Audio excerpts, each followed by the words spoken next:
Let's see what the Sufis have to say today. You're watching Sweet Infinity.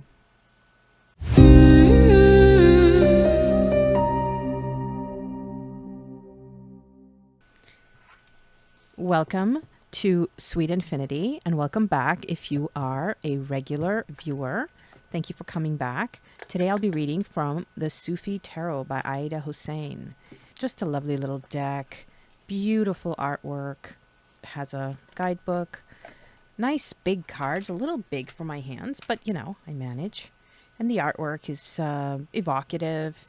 It definitely harkens back, has a lot of inspiration in the original Rider-Waite deck, but it does have its own interpretation of a lot of those, especially with a lot of Arab, Muslim, and Persian influences in the terminology that's used, in the aesthetics and stuff like that. So really good deck.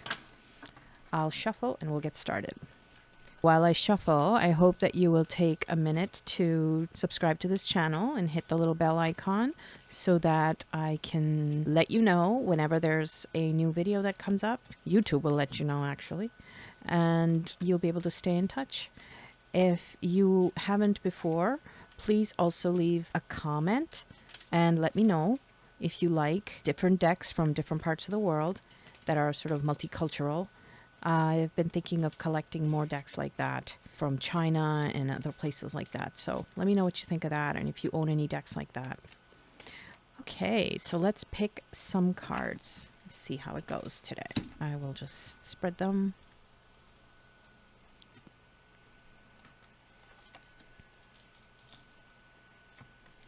Okay. Okay, let's start with these. We have the Three of Staffs, Mott, which is the Death card, and Eight of Coins. Interesting. Three of Staffs, so that would be the Three of Wands in the traditional deck, and then this is traditionally the Death card, and this is the Eight of Coins or Eight of Pentacles in some decks. The Three of Wands is about taking off, about launching a new idea, about taking charge and just taking a leap of faith. And usually it's about a new project that's beginning, or a book launch, or something else maybe that you're publishing, or going public in some way with a new product. That's what the Three of Wands is. It's got this energy of initiation, movement, the start of something new. Then we have the Death card. Now, Death card, it's not death. It's actually, death is a symbol of change. It's the ultimate change. And a lot of the human fear of death is the fear of change, because we don't necessarily know what that change leads to. And in this deck, it's called Maut, M-A-U-T, and that's how you say death in various Arabic-based languages. And in this case, if you notice, this is a figure who's wearing all white, because in Muslim cultures, the dead are put into a white cloth, a white shroud. And in this case, this person is walking towards the light on a path, right? So there's a change coming. There's a big change coming. And that's what this card depicts. It's peaceful. There's a peacefulness here. So it's not a negative card. It's a card of going to new areas. Just like this figure here in the Three of Wands, Three of Staffs, is looking towards the future, looking towards something new. So is this one, just in a slightly different context. And then this one is the Eight of Coins. Now, the Eight of Coins is the card of mastery of your craft, of being in the flow. In this card, we have an artisan creating some kind of craft, maybe some kind of ceramic or pottery.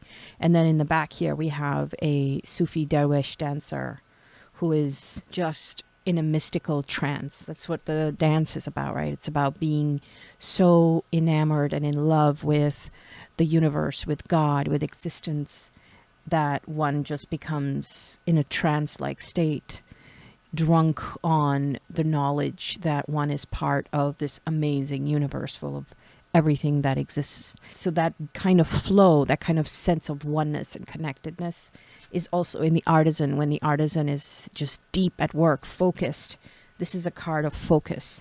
And what these cards are telling me is that the venture that you are starting off on, You know, it could be something that you are working on in your personal life. It could be something in your work life, some kind of organization that you're planning to start or join, or some kind of work that you've been wanting to do. It's time to launch that. And it's time to step into a new world. Now, this card means that you might have to leave some of the old stuff behind. That's also death, right? So death is the ultimate change. And what is change? Change is one thing becomes another thing. That's change. Something gets ended and then another thing takes its place. Or that thing that ended becomes something else. In either case, there's an ending and there's a beginning. So that's what this is. So the launch will happen as soon as you are ready to let go of what is over. Maybe that's a way of doing things that are just not working for you anymore. Maybe it's a kind of identity that you had, that you are this person, but actually you want to be a carpenter. Maybe you were an office worker all your life and you really want to be a carpenter. You want to refurbish used furniture, just throwing things out there. But that launching a new business or a new venture or anything like that, a side hustle, can happen, and you will be pretty quickly needing to get rid of the old, let it go, and transform into the new version of you. Because here's the thing, you can master your craft and you might already be there, but it seems to me that you maybe have not done this part. So you have not let go of your old identity. You have not let go of the old way of doing things, and you have not allowed yourself to really be here. So if once you are able to do that, you are going to be able to step into that new life that's waiting for you. That's what I'm getting. So I'm going to pick a couple more cards. 10 of Swords. This is what's blocking you. You're overworked. You're burnt out. You feel like maybe it's too late for you.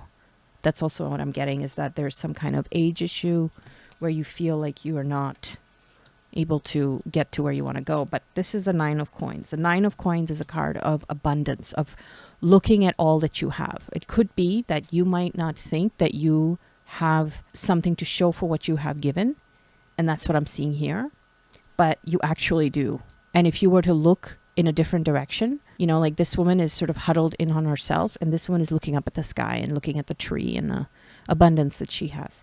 And there can be a lot of gratitude. When we're down, we have to practice gratitude, because that is what is going to pull us out, because we have to remember the things that we do have that are gifts, that are blessings. So what I'm seeing is that the new thing that you are venturing on, whether it's a move to a new place or a new career or a new kind of business or job, you can focus on it and master it and let yourself get immersed in it, because it's your calling. It's the next thing that you're doing. Maybe you've done other things, and that's fine. You don't have to have regrets. You can let those things go. You can let the past go, even regrets that you might have. And you're not too old. If that's what you feel, you have to pull out of that by looking up at the sky, looking at the blessings that you do have, looking at how far you've come. That's what I'm getting from this reading today. Remember the abundance that you have, and come from a place of openness, open-heartedness, open-mindedness, and abundance and thankfulness. You will receive more. You will receive what you are open to, and be thankful for what you already have. You will receive more of it. And there's no need to compare to anyone else. You are your own self. You don't need to compare and think that you haven't achieved something that somebody else might have, that you might be comparing yourself to. We all do that. It's normal. But at the same time, we don't know what other people have in their backstory. So I think it's important to stay humble, stay down to earth, and just know that whatever we have been given, every little thing has been a blessing. And it's been a blessing to have you here. Thank you for watching. If you would like to purchase this deck, please use the affiliate links that are in the description below. I'll be back with another reading for you. In the meantime, and always, take care of yourself, take care of each other, and have a sweet infinity.